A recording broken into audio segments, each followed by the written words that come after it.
Setelah lulus kuliah, salah satu pilihan yang tersedia buat teman-teman semua adalah bekerja. Dan di tengah banyaknya persaingan, layoff, dan juga tantangan-tantangan yang ada ke depan, salah satu pertanyaan penting adalah lebih baik bekerja di perusahaan korporasi atau di perusahaan startup. Jadi buat teman-teman yang mau dapat perspektif baru, tonton video ini sampai habis. Halo guys, nama gue Akbar dan saat ini gue adalah PhD candidate di Seoul National University jurusan Interdisciplinary in Technology, Management, Economics, and Policy atau disingkat TMEP. Sebelum gue pindah ke Korea untuk melanjutkan kuliah, gue juga sudah punya pengalaman 6 tahun sebagai product manager di berbagai perusahaan mulai dari perbankan, e-commerce, dan juga telekomunikasi. Jadi gue berharap video ini bisa bermanfaat buat teman-teman semua, termasuk untuk memberikan perspektif baru tentang satu pertanyaan yang udah sempat gua sounding di awal, lebih baik bekerja di korporasi atau startup. Jadi langsung aja kita bahas, let's go.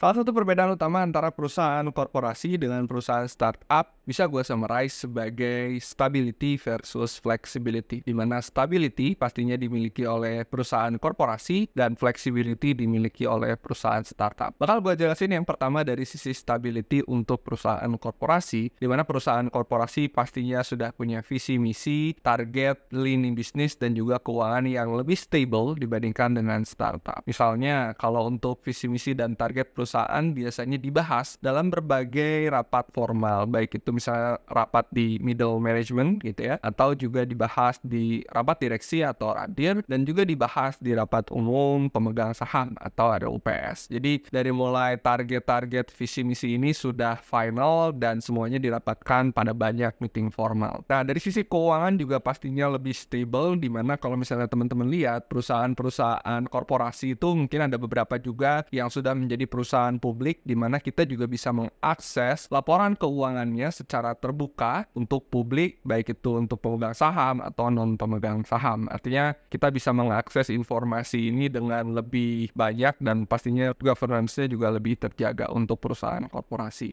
Sedangkan kalau misalnya teman-teman lihat perusahaan startup, pastinya perusahaan startup ini untuk visi misi dan penentuan target tidak dibahas secara formal, mungkin lebih semi formal gitu ya, dimana nanti dari sisi CEO-nya mayoritas akan mendiskusikan seperti apa target tahunan, target per quarter, role dari masing-masing pekerja yang ada di company tersebut, itu juga lebih dibahas secara semi formal. Dan kalau misalnya kita ngomongin keuangan, pastinya keuangannya juga tidak sekompleks dan se-structure perusahaan-perusahaan korporasi, di mana mungkin masih ada fleksibilitas, bahkan dari sisi lini bisnis pun masih bisa berubah tergantung dari kebutuhan perusahaan. Dan khususnya untuk perusahaan-perusahaan startup juga terbagi menjadi dua, ada perusahaan yang sudah untung gitu ya, atau menghasilkan profit, atau perusahaan yang masih rugi atau struggling dalam mendapatkan keuntungan atau bahkan mencapai break-even point. Jadi tergantung pada kebutuhan teman-teman, apakah teman-teman mau bekerja di perusahaan yang sudah stable dari sisi visi misi, target, ini bisnis dan keuangan, atau teman-teman masih pengen membutuhkan flexibility, jadi teman-teman bisa juga untuk pilih startup.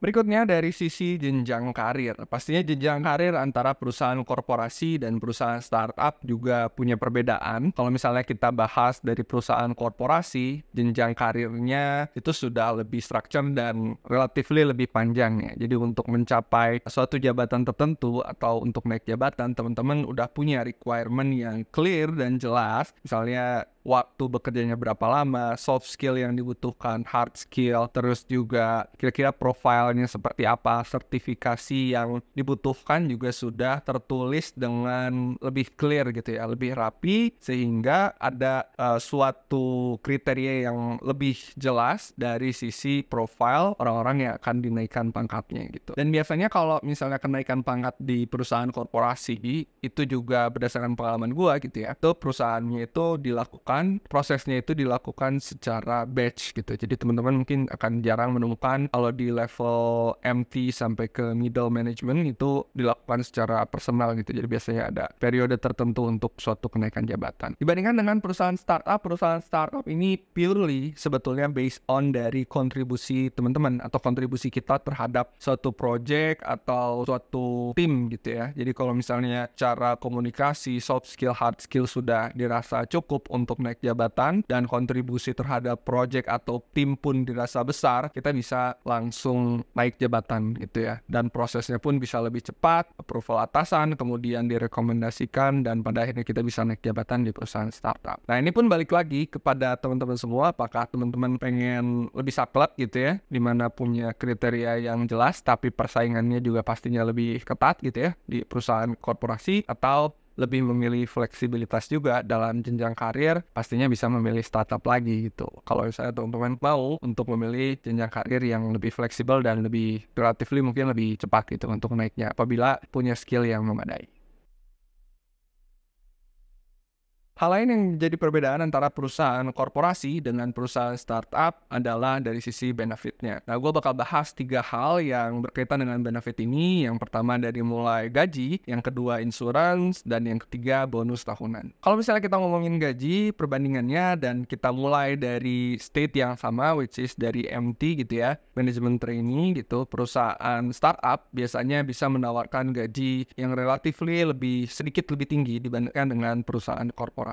Berdasarkan perbandingan yang gue lakukan antara gaji MT gue dulu dan gaji temen gue atau junior gue yang bekerja atau bertemu di startup gitu ya, teman kerja gue di startup dulu. Jadi startup bisa menawarkan gaji yang lebih tinggi untuk level MT dibandingkan dengan korporasi. Tapi kalau misalnya kita ngomongin benefit yang kedua, which is insurance, pastinya korporasi biasanya punya package insurance yang covernya lebih banyak gitu dibandingkan dengan perusahaan startup. Nah, ini tidak berlaku untuk semuanya, tapi berdasarkan pengalaman gue, biasanya mereka punya juga nih misalnya perusahaan induknya punya perusahaan asuransi sehingga coverage-nya untuk rawat jalan dan rawat inap lebih besar dibandingkan dengan perusahaan startup. Yang ketiga, kalau misalnya dari sisi bonus tahunan, ini mungkin menjadi salah satu hal yang menurut gua benefit yang paling bagus gitu ya dari perusahaan korporasi, di mana biasanya bonus tahunan dari perusahaan korporasi itu jauh-jauh lebih besar dibandingkan dengan perusahaan startup. Ya, ini sebenarnya berkaitan dengan apa yang udah gua bahas tadi di awal, bahwa dari sisi visi misi